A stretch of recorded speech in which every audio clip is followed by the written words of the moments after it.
panel, we are all sleepwalking in the American dream. We believe that if we just work hard, if we just pull one more all-nighter, we will succeed and reach the high highs. The reality is that unfortunately most of us are a majority, being fed the lie of success that will happen with more effort, only setting us up for constant failure time after time, as failures happen more often than successes do, as success usually results in few being best off afterwards and the rest failing. So currently, success is regarded as a result of personal choices, disregarding the privileges that one may have at their disposal due to the birth lottery. So today we would like to argue why success being regarded as randomness of factors is justified, and whether it would result in society being better off, as we believe under our side of the house we will result in the best equality that society can provide due to every factor being regarded as random and provide benefits for the majority of people, as the successes do not come because of the exclusive privileges of certain group. Very proud to propose. So today, I will prove to you 4 things. First of all, the exclusivity of the world where success is seen as randomness and why does it work. Second of all, why it is justified to prefer the world with randomness as the most important metric. Third of all, why it is compatible with the way that we think about success. And fourth of all, why we all be better off. So in order to convince you of those things, now I will present my 2 arguments. First of all, the principal justification of randomness, and second of all, the larger utilitarian benefits. So why is it principally justified? Because the world is only fair where everybody is equal, and it's principally justified to prefer a world in which systematic oppression does not exist. Why is this true?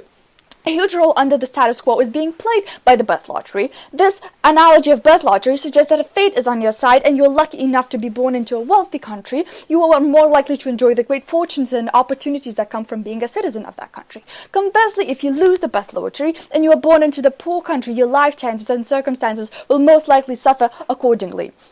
Birth lottery also regards differences such as race or gender that might result in larger difficulties to achieve success. Examples of such winning might be the fact that you were born into a white upper middle class family in the United States or Europe, whether you get to learn how to read, attend school, and have the monetary funds to pursue higher education. The direct correlation between wealth of your parents and education quality has been proven time after time. This means that due to the fact that well-off families are able to send their kids off to higher education, which results to their higher incomes, which results to higher education for their kids, resulting in a rat race for the rest of the world.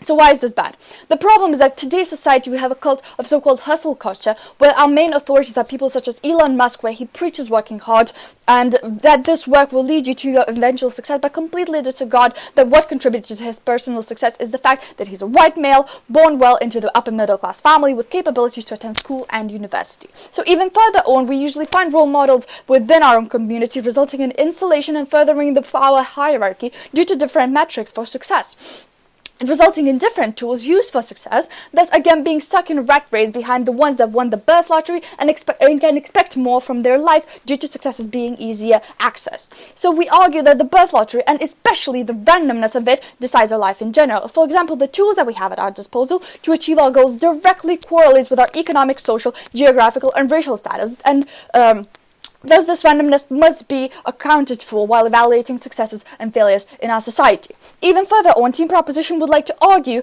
that under our side of the house, not only you being a member of certain group is random, but the group dynamics and their superiority is random, and on our side of the house, not possible, again, due to randomness, resulting in full equality we all want to achieve. Why is this important? Because birth lottery cannot be eradicated under the status quo. This world where success is achieved due to random sets of factors is the only way out of inequality. And why is equality so important? Because we currently have the base of our society on equality and treat everyone on the same plane while having different head starts. And second of all, because greater inequality results in less economic mobility, meaning that families that do not have their winning ticket of the birth lottery cannot advance in society. So what are our impacts?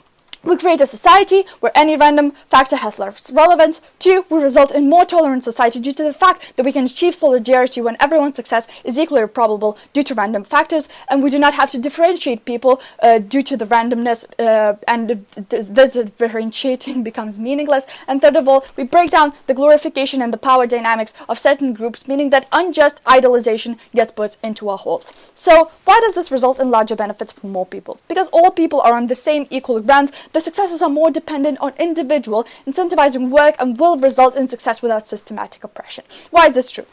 Currently, the majority of people are dependent on random factors due to lack of privilege that might advance them. For example, I might have the same qualifications as a man, but due to gender discrimination in workplaces and me being regarded as a future mother, thus a financial burden, the job offer will land in my male counterpart's mailbox. Essentially, people are stuck in a system that disfavors them, as I mentioned in my previous argument with analysis on birth lottery. And in addition, due to the fact that we believe that people choose success, we participate in a society that disfavors us while working the same amount as those that are favored. Essentially, the only way to break these inequalities is by giving them out randomly. Why is this good? In a society where success is seen as random set of factors, more help can be provided to everyone equally. Currently, we see people that have failed and have this notion that they failed because they did not work hard enough, because you made the bad choices, and that's why you ended up, for example, poor, and have this division between society because I choose not to help you because I made good choices and I'm well deserving of my success. So currently a huge role is being played by randomness, but it is not given its credit. When two people are cheating and only one of them gets caught, when two people are driving drunk and only one of them crashes the car, they both do the same action, but only one randomly fails. So examples of such randomness are seen in every part of the life, but by believing that every success and failure is random, is a personal choice, you put this huge pressure on yourself while usually luck is an enormous factor in whether you will succeed. And on the side of the house, people still feel that their actions have immediate consequences. So if you study hard for a test, you will achieve good scores. But we're talking about larger successes such as family, wealth, and bias that favors some people in our current day society. On panel, it is important to know that hard work is not exclusive to opposition side. We might argue whether you choose your path or whether you were randomly giving it, but under both sides of the house, hard work still exists, but the measurement of success changes. And even if opposition might say that with randomness people might become apathetic, that is not true because randomness is the metric that equalizes the playing field. So as opposed to fearing that you will not get a job due to bias against your race or gender, you apply because, might as well try, you'll never know, it's random. So why is it important? First of all, people's mental health is better off due to the randomness of factors. So under the status quo, people feel guilty after failing, feeling that they needed to work harder and that they're not good enough. With the notion of success being a random set of factors, it is easier to deal with failure and try again because, again, sometimes you succeed, sometimes you fail.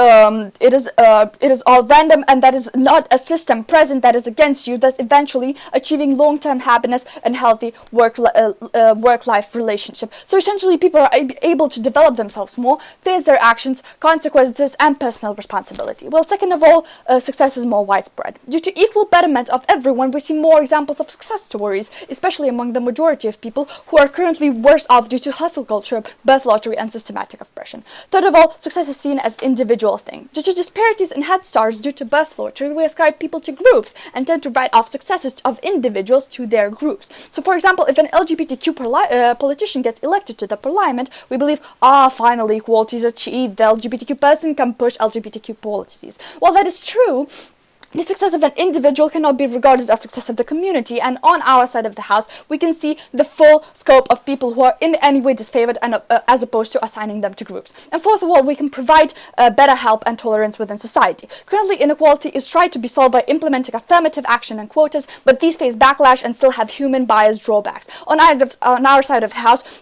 due to success being a random set of factors, they are not needed, proving to us that the best form of equality that one can achieve does help can be provided to those that are actually failing, but not to those that are oppressed, as such a thing does not exist on our side of the house. Both prop.